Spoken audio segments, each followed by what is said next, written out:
As always, it's lovely to be here, and I do not take it lightly to be invited to come and speak to us here in Coleraine. And it's such an honour and a privilege.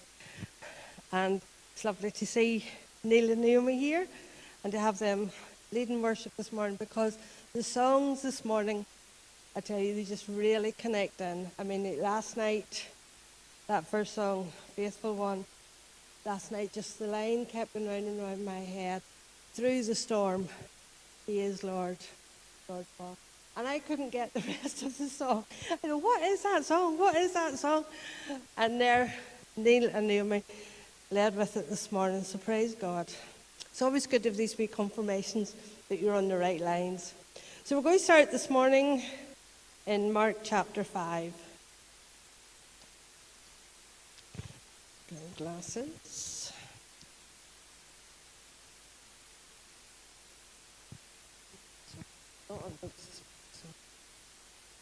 I don't mean that in a bad way, but just hopefully I'll use them.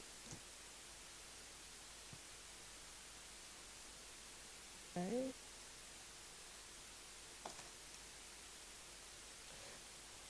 Okay, Mark 4, sorry, see, that's why I need my notes. Okay, and we will start at verse 35 to the end.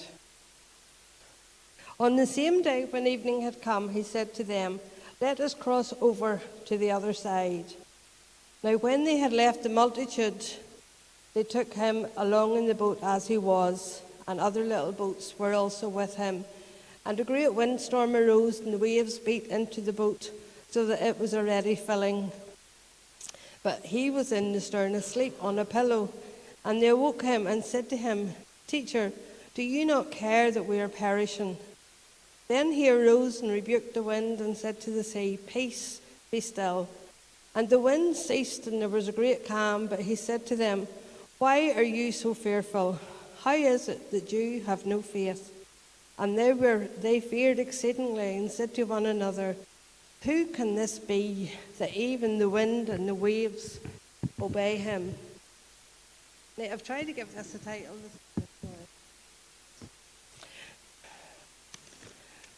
And at the end of it, it may not be the right title. But I've called it The God of the Going Through. Okay? And I kind of want to bounce it all off from that verse 35, where Jesus said to the disciples, "Let us go over, or let us cross over to the other side." Now, it was not Jesus' plan for them to drown in the middle of that lake. Okay, that was not his plan. He knew there was a man over there that needed him. So whenever he had finished feeding the people, or whatever he was doing, he said, "Right, let us go over to the other side." And the disciples, they waited on him, got them all into the boat, and off they headed. Now, when you read through chapters 4 and 5 and 6, you see that they had a hectic day, a hectic couple of days. There was so much happened. It just went from one thing to another. So here they were in a boat, and Jesus, he lay down and went to sleep. The disciples, they were just sailing away across the lake, and then this storm blew up. And the disciples, they get scared, and obviously they were like, "Where is he? Where is he? He'll sort it." And they looked, and here he's lying, I was going to say snoring. I wonder if he snored. But he lay sleeping at the end of the boat on his wee pillow. And they were like, "What? We're going to drown here."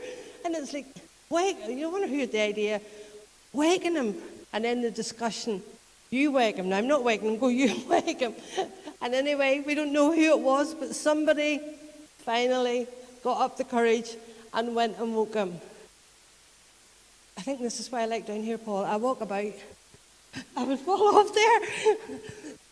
That's my reason, I'm sticking to it. So anyways, they woke him, and they says, "Do you not care? We're going to perish." And he was like, "What?" So up he got, and he's calmed the storm, wind and the waves, peace be still, and all that there. And there they were, just like that there. But Jesus was in the same storm that they were in. He was in the storm with them. But he knew the storm wasn't the focus. The storm wasn't the important thing. He was fixed. We're going to the other side. We're going, no matter what happens between A and B, we're going to get there. He was on a mission. The disciples, they hadn't really caught it yet. So they were all caught up in the storm. But not Jesus. He was like, no, I'm going through. I'm coming out the other side of this storm. And you know, in that, he was just reflecting his Father. Like when Jesus hung on the cross, when Jesus was on earth, we read it through John's Gospel, he said, I have come to finish or to do the will of the Father. He was here. His whole life was a mission made up of many missions. Like we read in John 4 with the woman at the well, it says, he needs go through Samaria. Like he had all these small missions because people mattered. So he went through, and then we know that eventually he hung on the cross. And what was one of the last things he said? It is finished. He went through, he didn't stop early. He didn't cop out whenever he was in the Garden of Gethsemane. And he says, Father, if there's any other way, if this cup, if you can take it off me, nevertheless, not my will, but yours be done. Because he knew whatever the way, whatever it cost, whatever the sacrifice, whatever the pain, he was going through to complete the will of the Father. And God, Jesus reflected like the Father. Jesus reflected God. He was God in flesh. And we read in Genesis 2, the first couple of verses, that God created. Like Genesis 1:1, in the beginning. So everything, all this world had a start. Revelation 1, we read that Jesus what? He says, I am the beginning and the end, the first and the last, the Alpha and the Omega. He was the beginning. He never stopped. Everything about him was beginning and end. In the beginning, God created the heaven and the earth. We read in the first couple of chapters how God created in the 6 days. And what then? On the seventh day, God rested because he had finished his work. It was complete. It was finished. And he handed it over and away to man and says, right, Adam and Eve, off you go. It's over to you. And you know, so God finishes. He is a finisher. He is not a quitter. Okay, so he went through the whole of that creation week. He went through it. When he brought the children of Israel out of Egypt, what was their end point? The wilderness? No. It wasn't just right, come out and you know what? Here's hoping just make it to the promised land. No. No matter what happened in the wilderness, no matter how they disobeyed, no matter how they sinned, no matter making the golden calf, none of that mattered. Okay? Some of them died, you know, but still, it was guaranteed because it was God's plan that they would get to the promised land. And you know, I just want to encourage you this morning that no matter what you're going through, okay? You're going to come out the other end because God is in it with you. You are God's son. You are God's daughter. Everything of God dwells within you. The Holy Spirit is in you. He is your companion. He is going through life with you. He is going to bring you through. There's a verse in Revelation 11, I think it is, maybe 12, where it says, they overcame him by the blood of the Lamb and the word of their testimony. And I remember thinking about this here a few years back, and I thought, you know what? Sometimes I need to testify to myself and say, right, Rosie, you're going through this situation. have you ever met anything like this before? Or have you ever come through a situation before where you thought, how am I going to get through this? And my answer was yes. And it's like, right, how did you get through it? God brought me through it. And is God going to do it again, or has God changed? No. Jesus Christ, the same yesterday, today, and forever. I am the Lord, it says in the Old Testament. I am the Lord, I change not. So God is never going to change. What God was, he is, and he forever will be. So whenever we find ourselves in the midst of these storms, we can stop and think, right, has God helped me before? Has he helped me before? In the New Testament, Paul writes in Romans that we are more than conquerors. We are more than conquerors through him. We are overcomers. Jesus said, yes, he did, in this world you will have tribulation. But be of good cheer. Because where are the tribulations in the world? And what did Jesus say? I have overcome the world.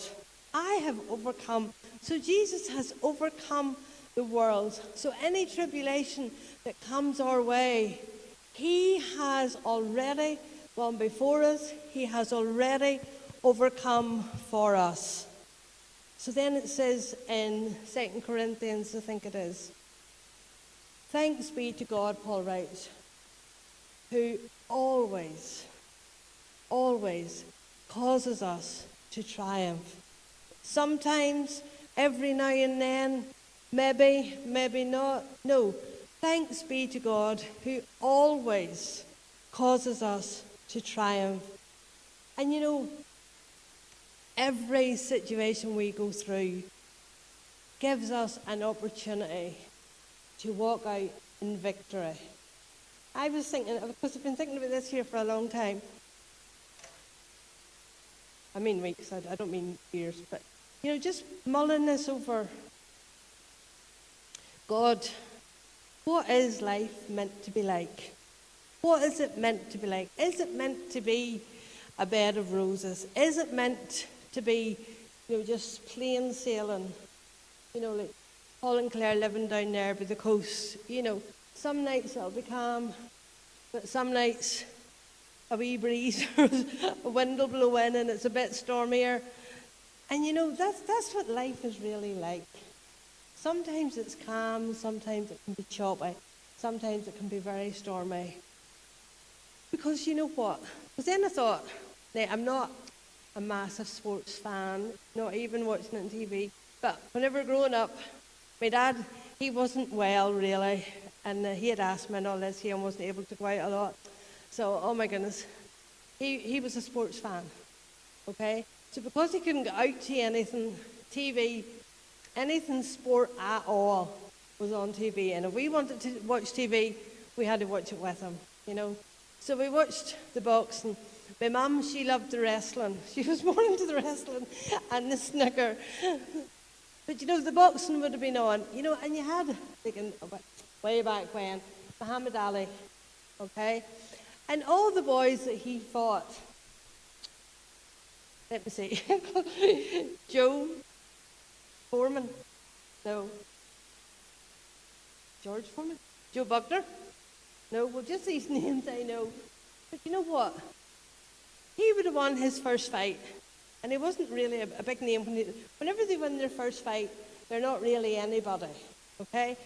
And I'm sure they're nervous when they take on that first fight.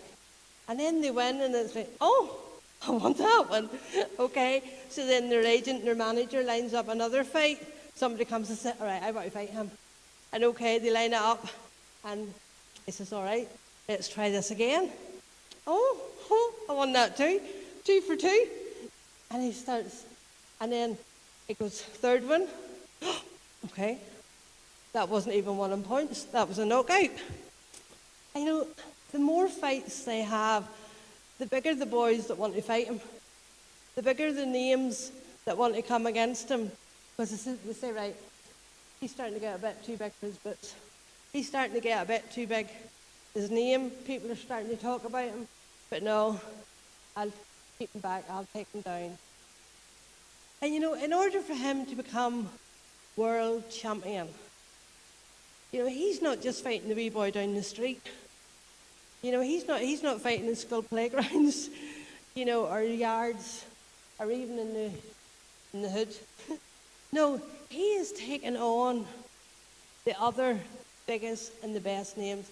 The bigger names are all wanting to show, right, I want to fight with him. And, just to aside, even to get beat by these world champions, they still make a lot of money. They still make a lot of money, even just going up to the fight. But you know what? That's beside the point. But for us, it's the same for us. We get stronger with every fight. We can get stronger with every fight. Now, the enemy is not going to like it. Because people are going to look and say, how did she ever get through that? How did he ever come through that and still be smiling at you? How can they still be going? How can they still have a joy? How can they still have a peace? Because we have gone through storms. But we have not had to fight on our own. Many times it says in the Old Testament, God spoke to the people and says, the battle is not yours, it's mine. It's my battle. It's my battle. And whenever King David took his army out into the fight, he fought with the plan that God gave him. Now, and looking at this here, many times it says, like in Matthew, a couple of times in Matthew, it talks about things that were kept secret and things that were done before the foundation of the world. That Jesus Christ, it says in Revelation, was the Lamb who was slain before the foundation of the world. So God has a plan. He has a plan. The enemy, he doesn't really, because he doesn't know what God's plan is. Okay? He knows the beginning and the end, and he's trying to fight to change the final outcome, but he's never going to be able to do it. So he will fight and attack us along the way. And that's why we have to know who we are in God. And we have to know, like it says in Ephesians 2 verse 10, that we are his workmanship. God has made us, and he has a prearranged, foreordained path and plan for our lives. God is a person of victory. He is the ultimate champion. I don't know if any of you know Carmen, the singer, and the song that he did, The Champion. And have you ever watched the video of it? It's like, again, it's like a fighting match. And it's like the devil, he is down. It's Jesus against the devil and how he's counted out. Jesus is the ultimate champion of the world. He fought, and before the foundation of the world, like when the devil tried to rise up in heaven and said, I will exalt myself above the Most High. And God was like, guilty what? What? Do you realize that I created you? You even wouldn't be here if it wasn't for me. I will exalt myself above you. And God said, I don't think so. And the devil said, I've got an army. You what? I hope you don't mind me making up my own translation. He was like, you what? And it says he had a third of the angels had been convinced and persuaded onto his side. They just think, how stupid. But they came together and said, we're going to do this. And it was like just right there. God just cast them out. They were cast out of heaven. And that's the God that we still have on our side. God is no quitter. He is never going to allow the enemy to win. Now, we're not daft. We're not stupid. Life happens, okay?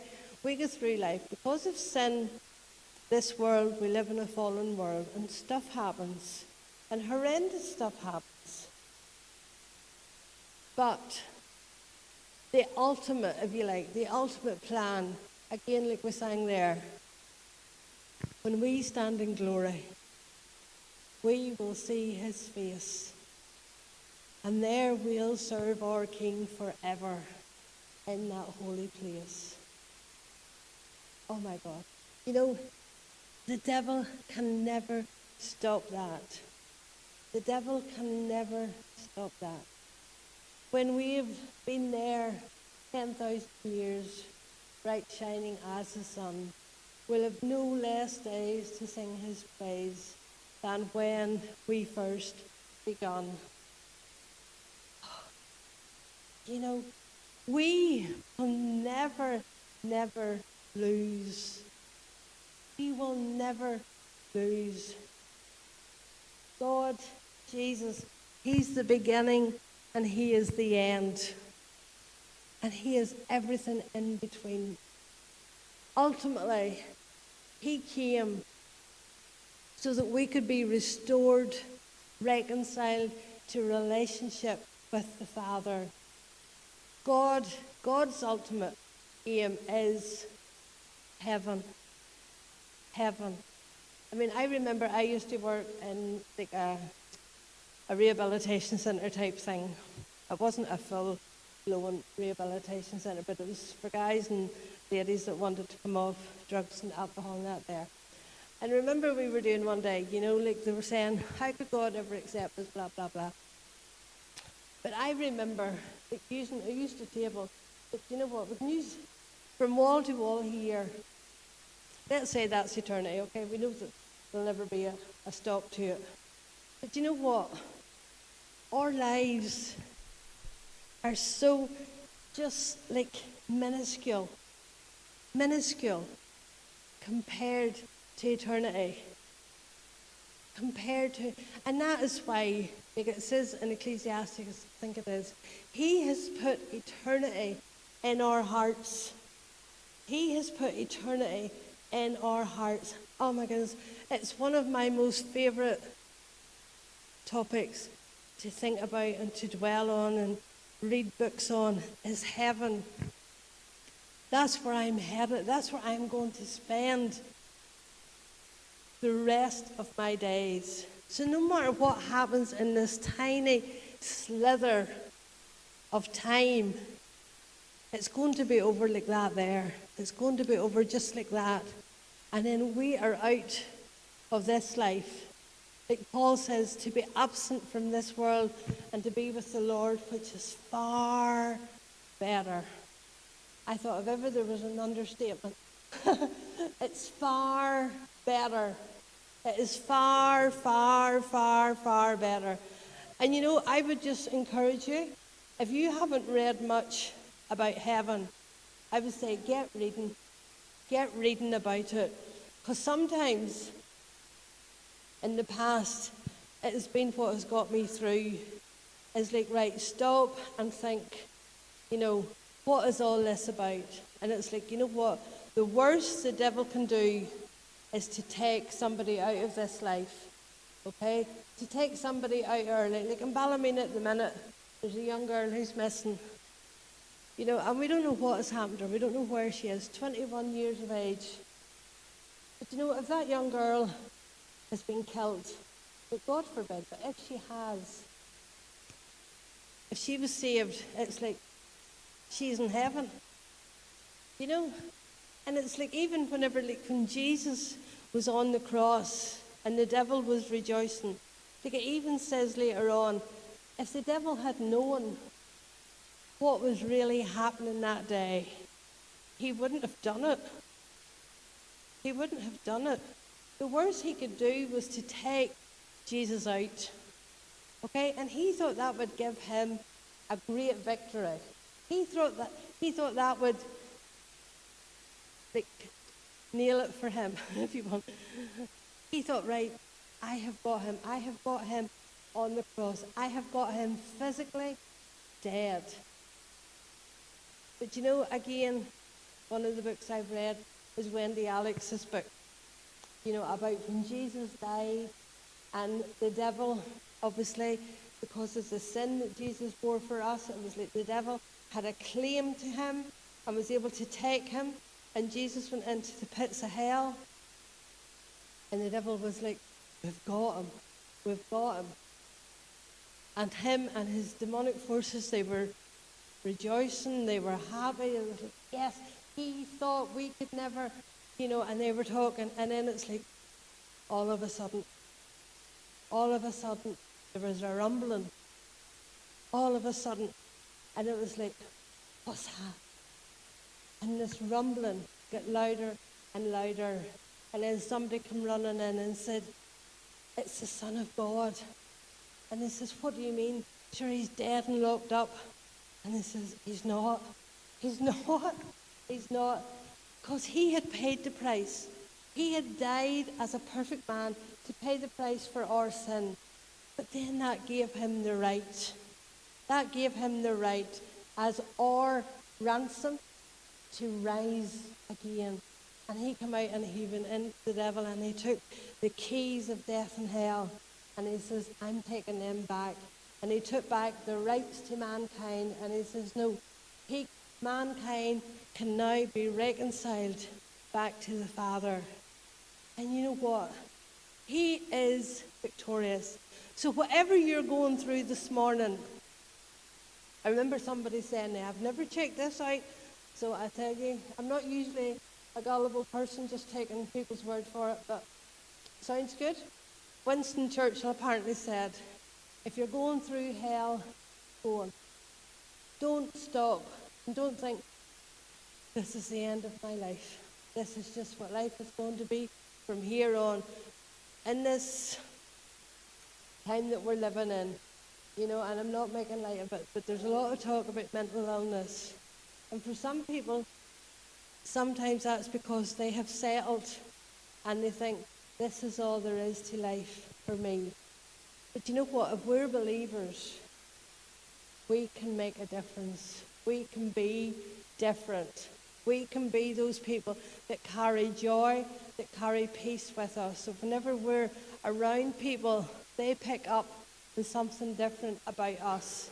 There should be a difference with us. So just in closing, I'll just check that I haven't missed something important. That was it. I just want to remind you that you are an overcomer.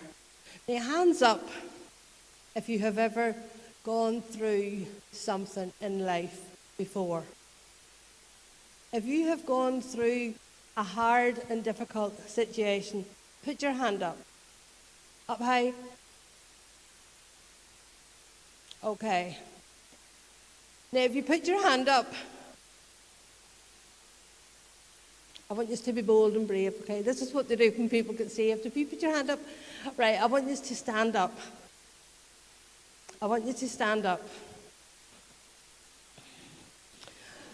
Okay? Because it's like we said at the beginning.